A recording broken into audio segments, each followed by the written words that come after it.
I will kick this off by just focusing on the fact that we're going to be talking about mobility in the United States, as you know, because you decided to come to this panel, but not just the challenges, the opportunities, and the work that's been underway across the country to try and increase mobility. I remember back in 07, 08, when I was on the campaign, I used to go to campaign stops and ask people if they believe in the American dream, this idea that every generation can do better than the last. And lots of hands would go up. My guess is if I asked that question today, there would be far fewer hands. And that there is while that was the driving narrative in our country, that now there's a long-standing sense that America's stuck when it comes to mobility and issues of inequality. And that's what we want to talk about this afternoon. In particular, how these issues are being addressed, what that looks like through the lens of communities of color in particular, where those challenges are even more prevalent than they have been in other communities, but the fact that this is now a driving narrative in our country, that parents are concerned that they're not doing as well as the previous generation and that their children will fare far worse. How do we go about addressing that in the United States? I am pleased that joining me on this panel, to my far right, I've got Derrick Johnson, and Derrick is the president, the fairly new president of the NAACP, and he will talk more about that. Immediately to my right is Monique Miles, who's my colleague here, and she's the director of the Opportunity Youth Forum and wears any number of hats. She basically tells Steve and tells me what we are supposed to be doing, and we listen to her. As you probably saw in your program, Erik Stegman was going to be with us. He is with the Center for Native American Youth at the Aspen Institute. Unfortunately, as many people here or not here, he had a problem with his flight. So he wasn't able to get in time to join this panel this morning. But we're going to have a great conversation, as I said, then kick it to you all. So please join me in welcoming our two panelists. I want to start out by giving you all a definition of mobility that is one that we think about at the Aspen Forum. And it was drafted by the U.S. Partnership on Mobility from Poverty. And it goes like this. It defines mobility as, quote, all people achieving a reasonable standard of living with the dignity that comes from having power over their lives and being engaged in and valued by their community. So issues of economic opportunity, of power, and of value by community, those three prongs. And I want to start out by asking the two of you, how do you believe, from the work that you're doing around the country, that that definition would resonate in the communities in which you're already doing work? And what opportunities do you see working in those communities to try and execute against that definition? So good afternoon. Thank you all for being here with us today. As Melody noted, I'm the director of the Opportunity Youth Forum and Fund. And before I answer her question, I just want to take an extra second to tell you a little bit more, put a little more nuance on what the fund does in our 24 communities, so that when I get to the part about why this definition of mobility resonates so much for our work, you'll be able to marry these two ideas together. That said, the Opportunity Youth Fund supports 24 communities across the country. That includes rural, urban, and tribal communities, because as a national initiative, we wanted to make sure that we were inclusive and also had a frame around equity to ensure that tribal and rural communities were a part of our national work. So we support 24 communities to bring together cross-system and cross-sector leaders to improve education and employment outcomes for young people between the ages of 16 to 24, who we call Opportunity Youth.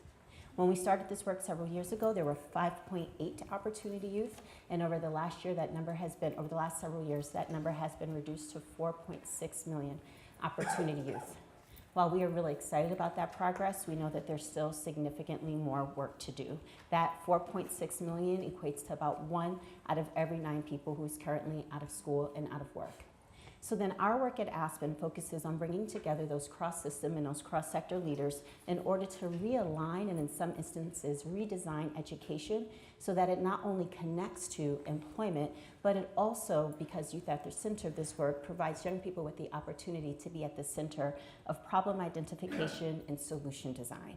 And that is really important when we talk about this expanded definition of mobility, because young people who are the most impacted, the most locked out of economic opportunity in this country, are now playing a role in these 24 cross-system and cross-sector collaboratives and identifying their challenges and designing solutions that are most meaningful to them. I want to also really quickly say a couple other things about the supports that we give to our communities that's also tied to this expanded definition of mobility and why it resonates so much with us. So we convene these 24 communities and we have a national learning agenda that really helps us get at the crux of the challenges our communities are facing. We have a couple of values that have always really centered this work.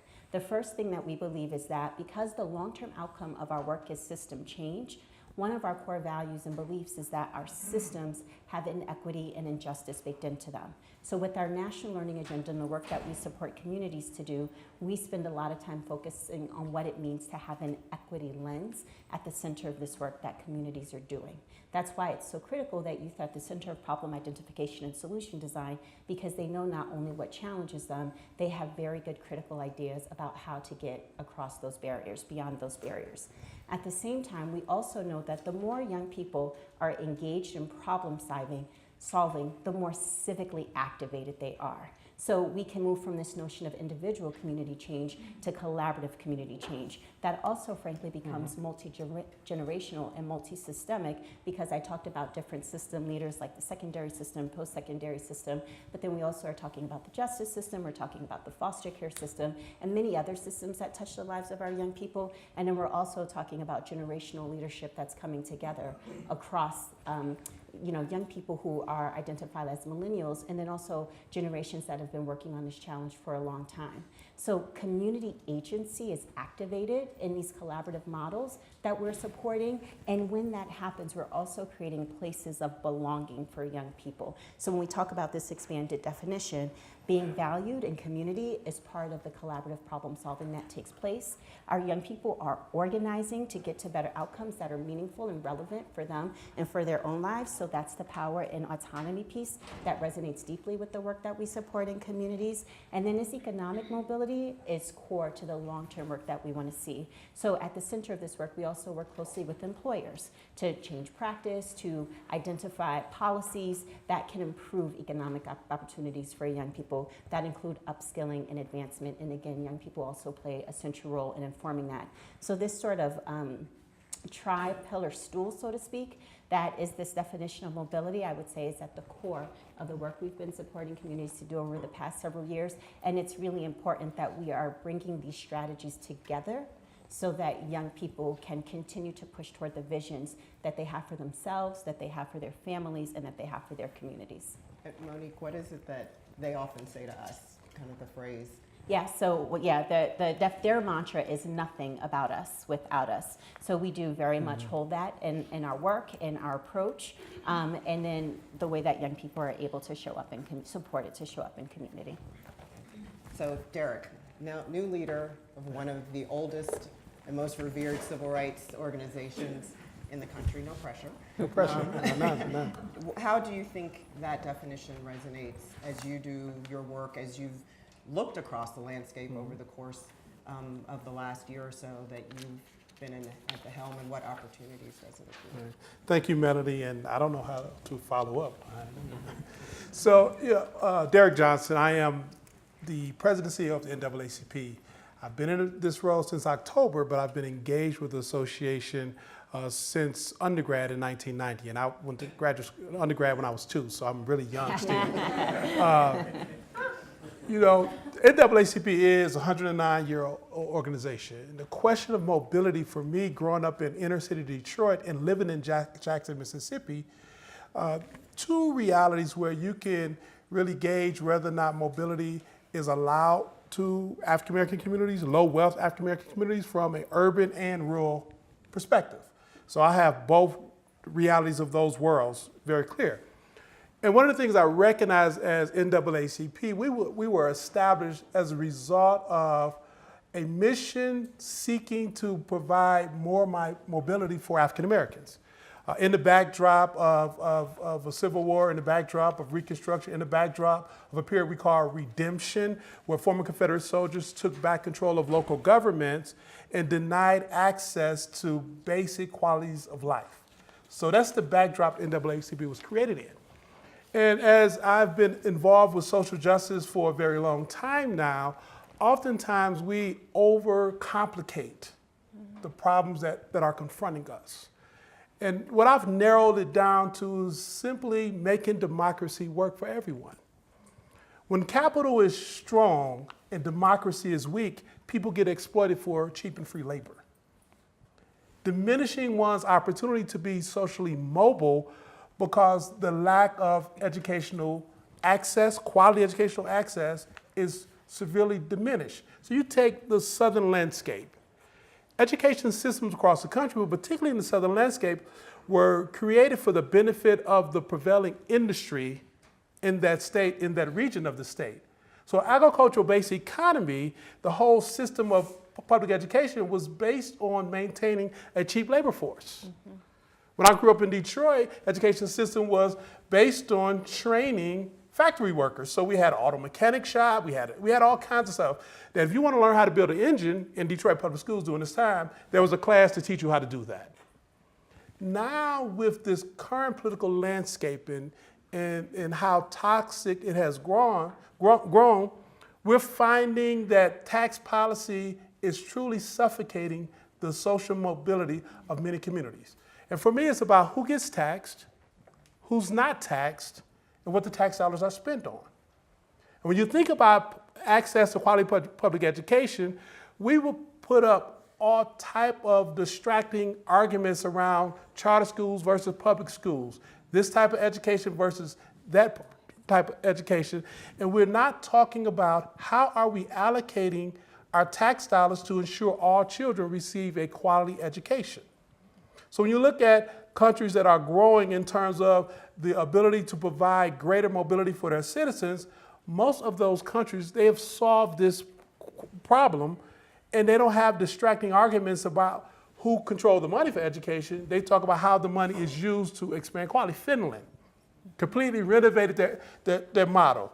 Germany, I took a group to Germany before I took this position from Alabama and Mississippi because we have so many German companies locating in the South, and they have a way of training their workers that connect young children as early as 10 years old. It's almost like a pipeline process, and it's not limited to a particular industry. It allows those young people to really explore in ways in which we would never conceive of in this country.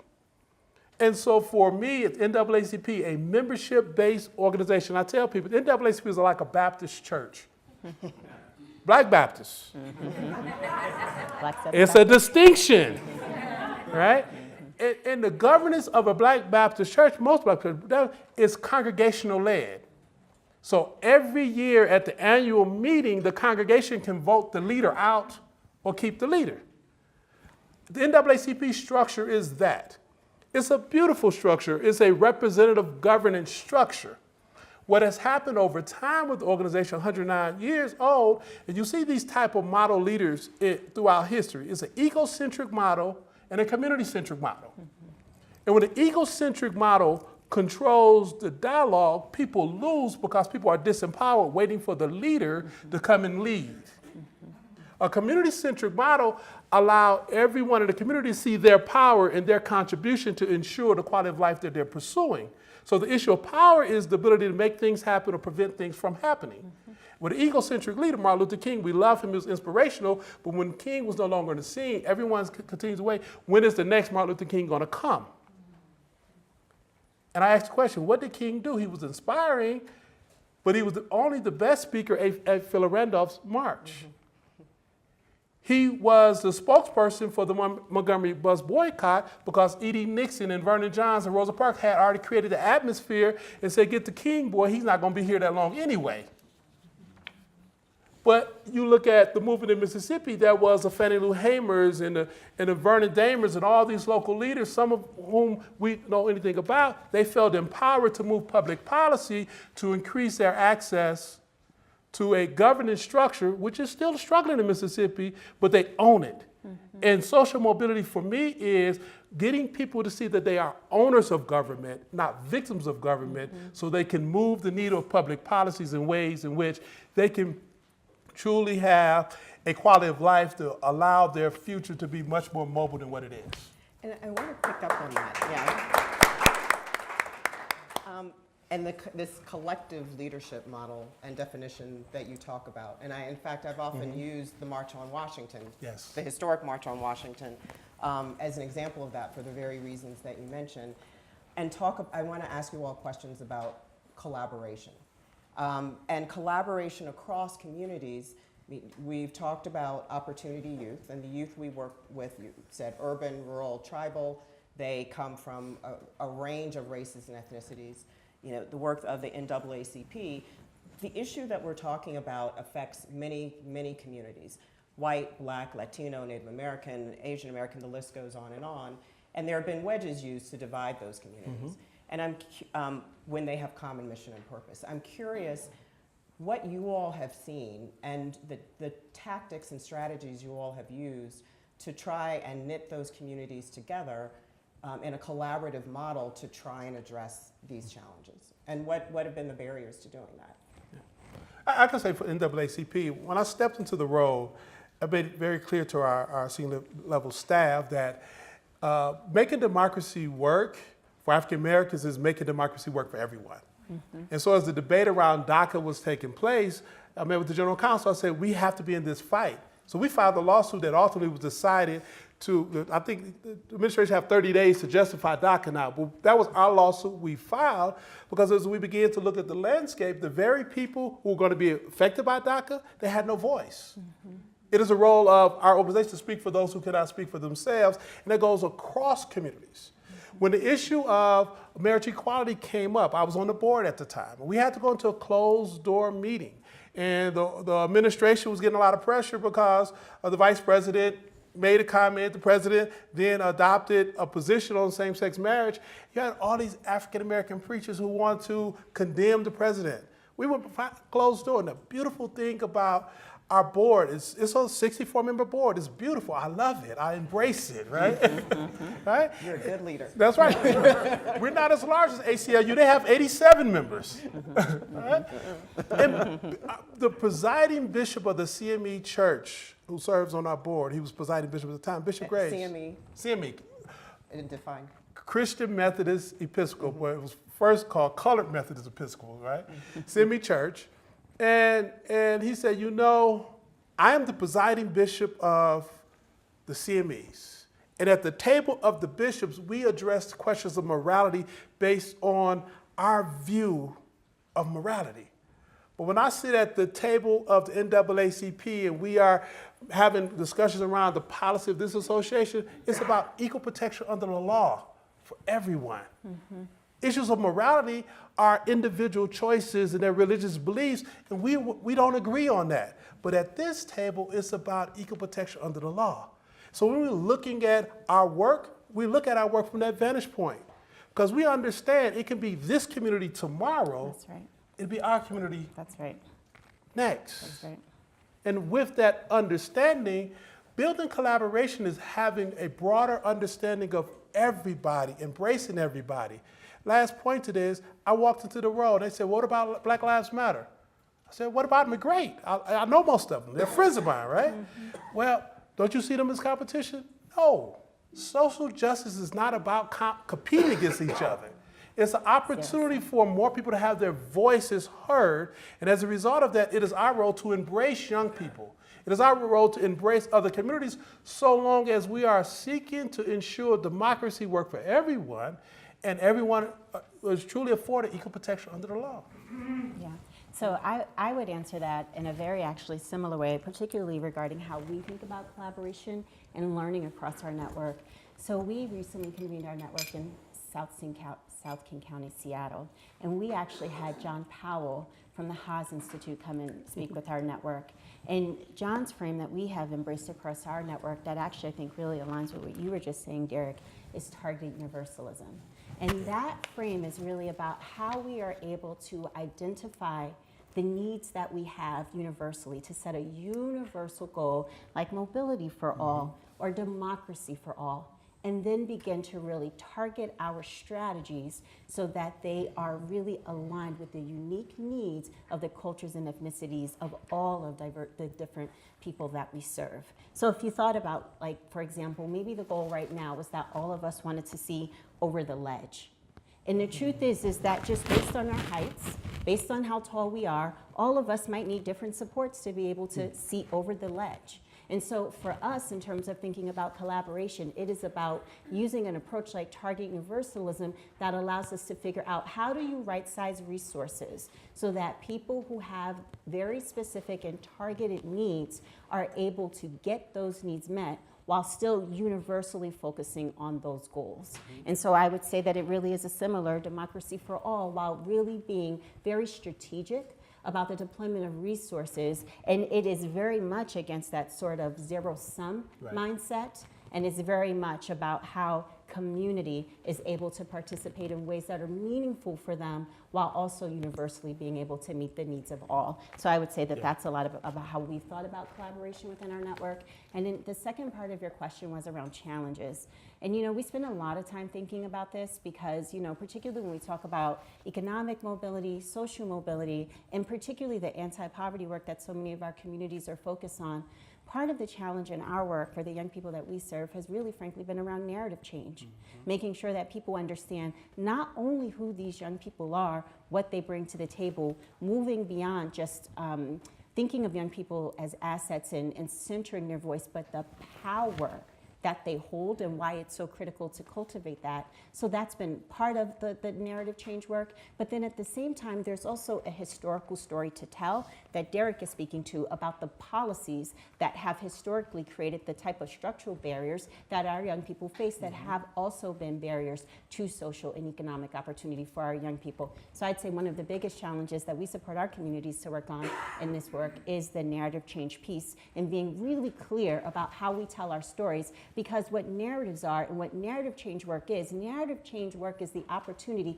to help our society understand change and understand transformation. So for us in its work is how we harness those stories of progress and ensure that we are collectively resharing them as part of the strategy of our long-term work. So I'd say that's been one of the challenges. One of the other things, before I think we will go to questions shortly, I'm getting a nod. One of the other things I want to ask you before we do that, a lot of the communities that we're talking with, regardless of race and ethnicity, have been dealing with a lot of trauma. And I think the nation generally is starting to talk more about trauma and stress. And with youth, ACEs, adverse childhood experiences, et cetera. And we've certainly also seen in the news recently reports about deaths of despair and the increased number of suicides, particularly among middle-aged white Americans. The numbers are going up rapidly, and we know for Native American boys, the numbers are staggering. For African American boys, and I mean boys, the suicide rate is also staggering. So lots of trauma in these communities. But there is at the same time a shift that's underway from focusing on trauma to focusing on community-centered healing. And I was wondering if you all would talk a little bit about that shift and why that shift and what that looks like and what that means for the work as we're trying to address issues of mobility and power and valued and being valued and seen as being valued by community. Yeah, so with the work that we support, we very much have been focused on, at least early stage, how we make this transition from trauma-informed care trauma-informed approaches to community-centered healing. And for us, there are a couple of factors that have been really critical for us to consider. The first is this strategy of community-centered healing is actually a political strategy. It's a political strategy for a couple of reasons. The first is that for young people who have experienced trauma or in the process right now of removing those barriers to opportunity in their own lives, it's a way to acknowledge that they are actually much bigger than the trauma that they have experienced. The second thing that's really important for this frame around community-centered healing is it says that the trauma is not actually individual. We want to also focus on the conditions that created the trauma. So my process of healing is also about how my community heals and how as I continue to get better, my community also continues to get better. And at the core of that model, of that change and that shift is identity. And that's part of why this is also a political approach to community agency and community power, because it moves from the individual to the collective, and it focuses beyond how the individual heals to how the community heals. And so that frame has been particularly important for us in the work that we're supporting communities to do, because if young people who have experienced trauma are at the center of problem identification and solution design, they're able to hold their own agency so that the trauma does not become something that defines them. It becomes something that they have agency, that they can exercise and begin to design solutions towards that are actually bigger than them and a part of their peer, their family, and their community. So for us, we think about it as also a political strategy to support our young people at the center of not only healing, but also community change. Yeah. So, you know, I've been watching how trauma has manifested itself across the country, and the opioid epidemic is a true indicator. Growing up in inner city Detroit in the 80s, the crack epidemic was a true indicator. And in my community, I can recall when the Cadillac plant closed and Fisher Body Assembly plant closed and the Ford plant closed, and overnight over 30,000 jobs right in my one little neighborhood was gone. Yeah. It was that loss of hope, and people were turning to vices to try to get relief. What we've seen over the last 15 years is another round of loss of hope. And the current political discourse, the loss of civility, the inability to hear one another, come up with true solutions in a political space, has really suffocated any mechanism out of the frame of loss of hope. You know, elections I've noticed are won with 5 words or less. For progressive, if it's a hope message, we win. If it's a fear message, progressive lose. I'm not assuming anyone's political being in this room.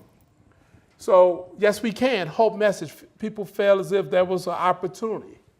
Make America great again, fear message. It dwarf I'm with her message. That's not a hope message, right? So as we play against these messages, people are looking for something to hang their hat on. And oftentimes is the outgrowth of the negative impact of public policies that's having on our future outlook. Lack of jobs.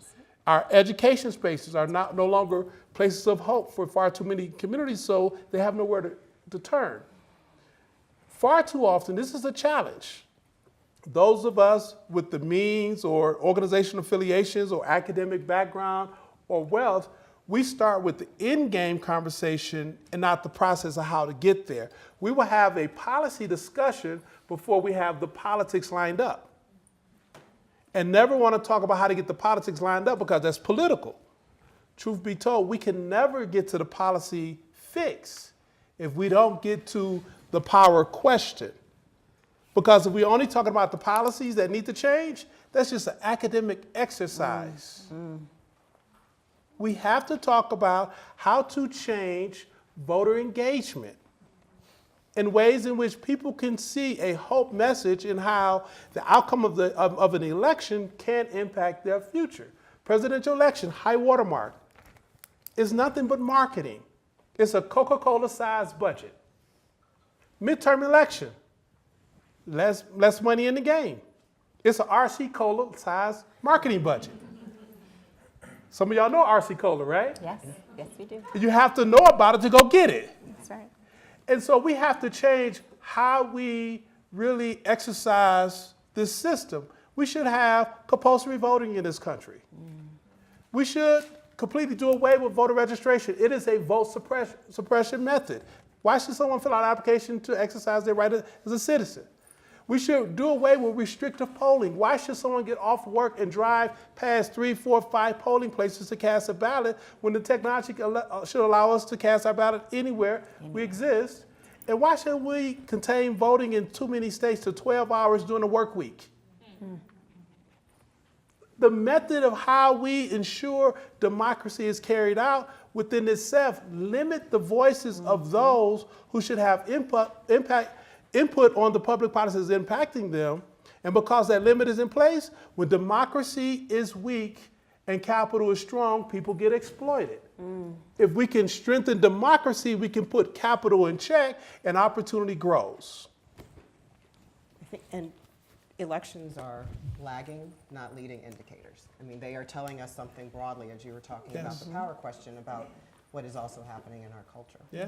But I want to open the floor up for your questions. We've got a microphone. If you raise your hand and wait for the mic to come to you and let us know who you are and where you're from and your question. I see. And no hard questions. I see a hand going up right now. Hi, my name is Sydney Kamlocker, and I'm actually in the state legislature in California. So you said, how do you put capital in check? You need to put capital in check using democracy. My question is, what happens when, well, with the politics of democracy and how communities can be pitted against one another in the politics of getting to good policy? And how do we, as communities of color, as Black and brown communities, when we find ourselves being pit against one another, either for or against a policy that probably will benefit us, but the movement is such that the other players who are actually orchestrating the whole political game and controlling the strings have found a way to sort of keep us depressed by pitting us against one another? How do we break through that? Yeah. So that's the problem with egocentric leadership. If we rest that in one person, we have a problem. You're a leader in your community, and in order for you to get elected, there are probably 50 other influencers that ensured you got there, and out of that 50, probably 12 sit at that kitchen table, make phone calls, and that's all it took.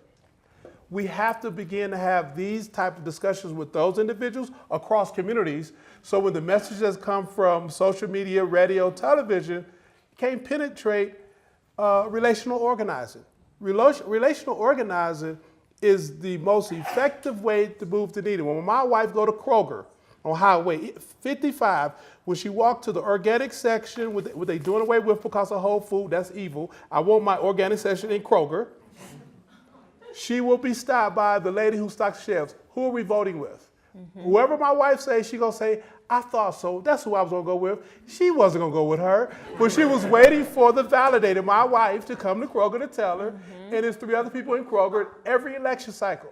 It never failed. How do we use the local community power that's there, and people recognize and see their agency, their power, and really have true conversations proactively and not reactively, so when the negative forces appear, we have the validators already in place. A question here, and then I'll come to this gentleman. Okay.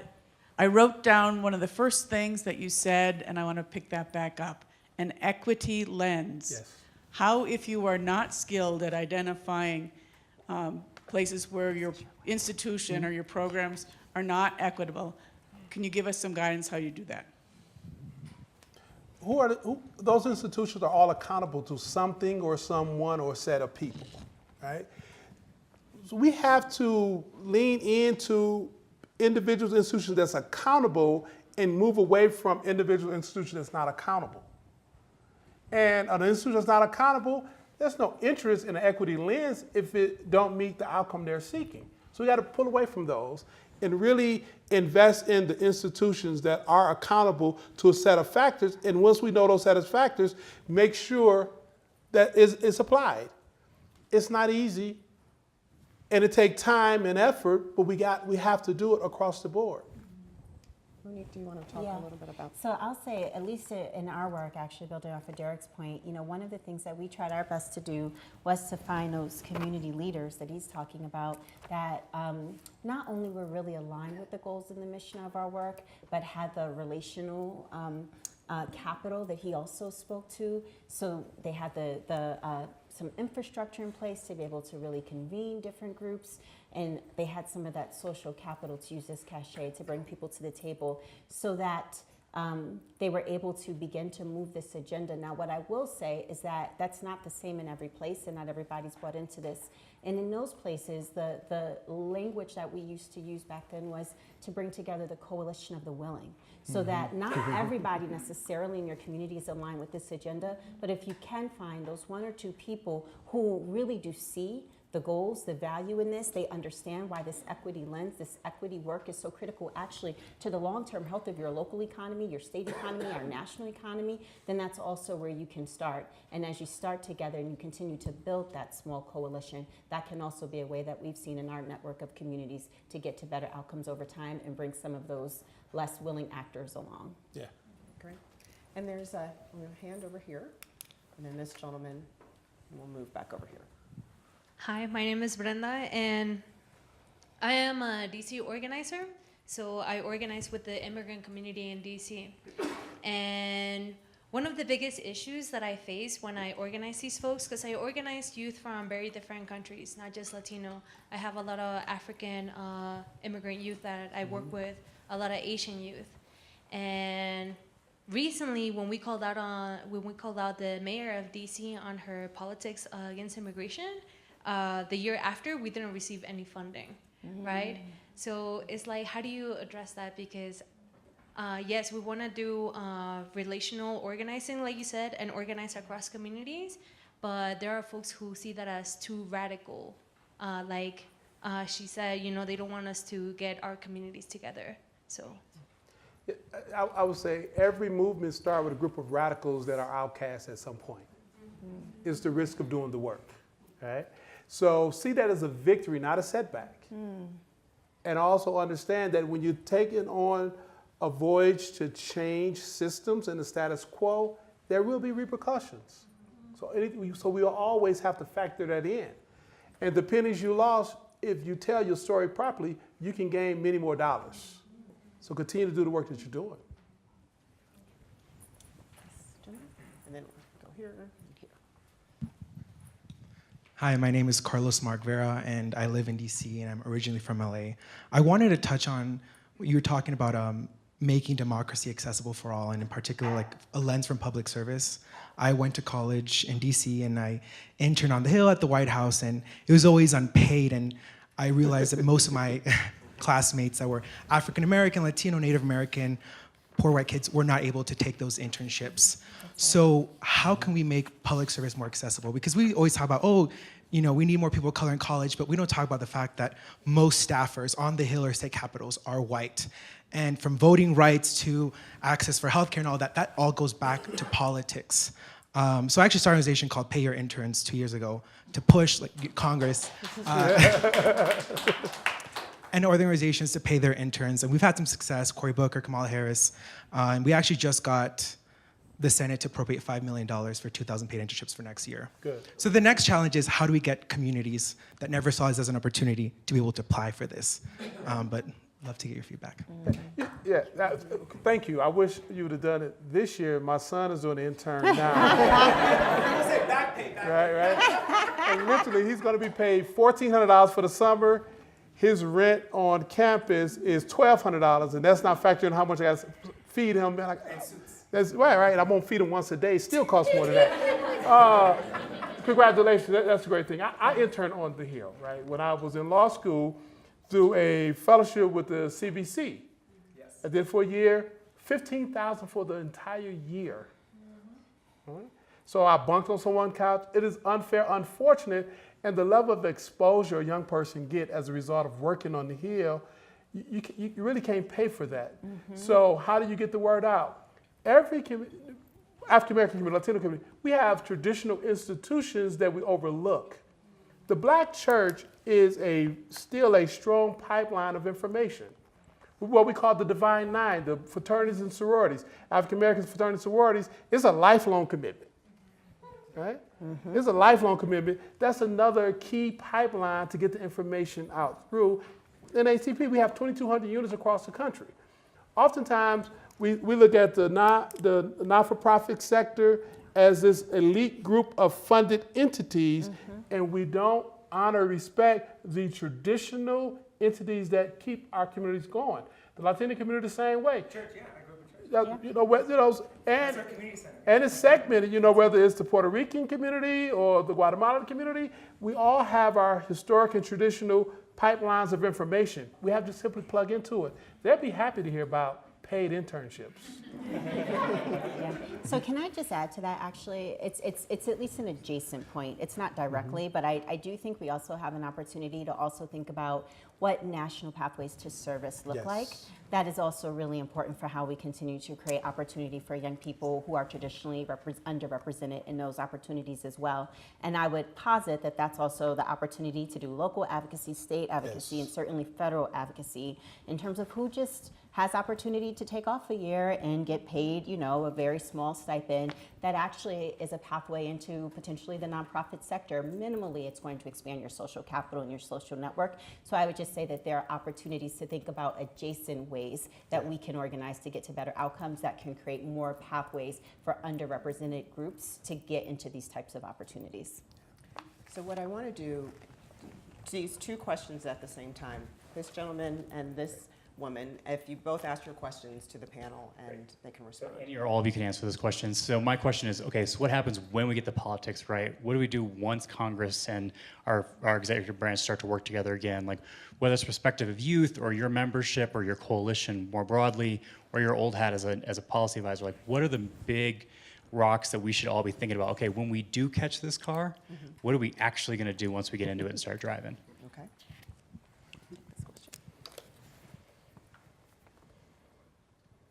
Hi, my name is Jennifer Bailey. I'm an AME minister based out of Nashville, Tennessee. And Monique, you said something that's stirring in my spirit, which is that community-centered healing is a political strategy. And as somebody who works both with social justice organizations and with organizations that focus a whole lot on healing, that bridge has not been made. People either want to focus on the next campaign or want to focus on the trauma. And so I wonder, how do you preach that gospel so that it's heard? Okay. So what do we do when we catch the car, and how do we bring the political and the healing together?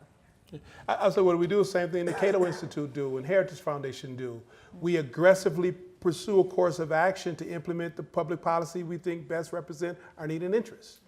They have money, we have people. And in this game, you either have millions of dollars or millions of votes. We have to align our millions of votes to put in check the millions of dollars, and we have to do it systematically, aggressively. But the Democratic Party, we're a unique animal. We are from 1,000 perspectives at the exact same time, and we have to respect all those perspectives. But there are certain things that that are basic and fundamental. You know, delivery of quality education should be a basic and fundamental thing that we can agree on. Ensuring that access for everyone to exercise their franchise is a basic and fundamental thing that we should be able to agree on, unimpeded with all of the devices and tools and tricks. So there are some things out the door we should immediately begin to look at, say, here are the 5 things that across the board we agree on in order for us to move forward.